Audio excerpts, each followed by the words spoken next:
May nagdala ng board. Sony. So, dinala niya board lang.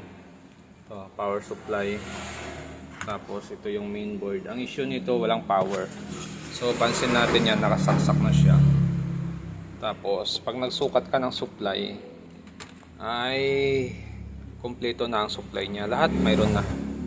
So, ito yung 25 natin. Mayroon na kagad 25. Oh. So, 12 volts natin, mayroon din siya.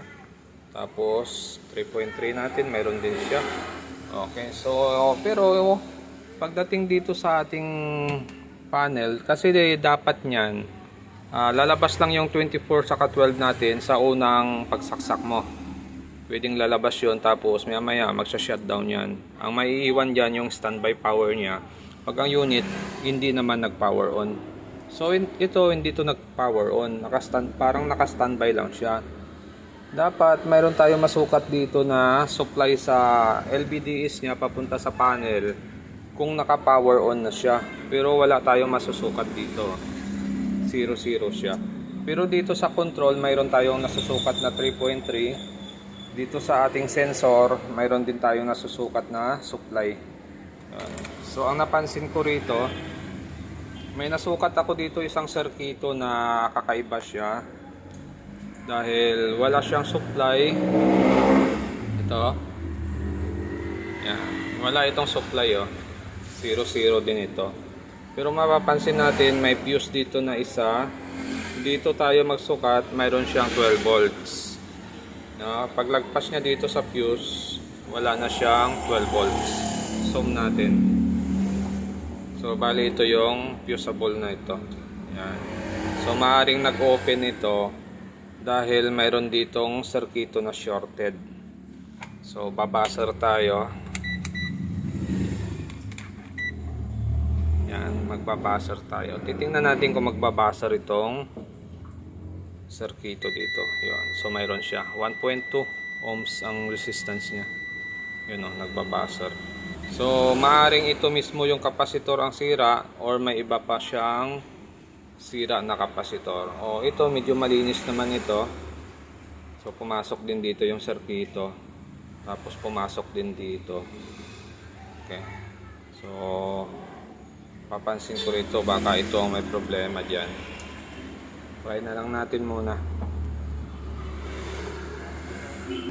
So bali natanggal na natin yung kapasitor diyan. So bali ito 'yon.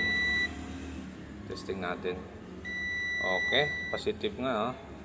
So ngayon hindi na ito nagbabasar. Yan oh. Pero pag dito nagbabasar siya. Okay, so palitan lang natin tong kapasitor.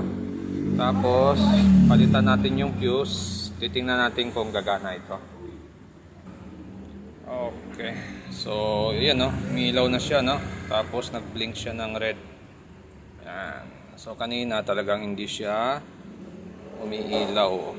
Yan, nag-blink na siya, nag-error na siya kasi nga wala siyang backlight, wala siyang panel, pero umiilaw na siya. So check natin yung supply kung nakatagos na yung supply niya. Kung nagkaroon na ba ito ng 12 volts. Ito. Okay, so wala na siyang 12 volts dahil nag-protect na yung unit natin. Nag-blink na, ayan, nag-protect na siya. So, tingnan natin ulit. Bilangin natin kung ilang protect. 2, 3, 4, 5. Okay, panel issue ang nabasa niya, hindi yung backlight. Okay. So, bunutin ulit natin. Tapos, saksak ulit natin yan. Tapos, titingnan natin kung magkakaroon ito ng 12 volts. Yan. Pinalitan na natin yung kapasitor. Tapos, nagpalit na rin tayo dito ng fuse. Okay, saksak natin, try natin. Yun, standby red lang siya, no? So check natin kung may supply ito. Dapat walang supply ito. Yun, wala siyang supply. Okay. So magkakaroon lang ito ng supply pag i-power on natin siya. Ito. Power on natin. Yan, nag-response siya. Ay, hindi siya nag-on, ano? Hindi pa yon. Yan, dapat green. Yun, nag-green na siya. Okay, so mayroon na siyang 12 oh. Yan, magpo-protect yan kasi walang panel. Yan, so nag-protect na siya. Okay. So okay na ito. Bali yun lang naging problema ito. Shorted itong SMD cap dito sa area na ito. Kaya nag-open yung fuse natin dito. So pwede na ito.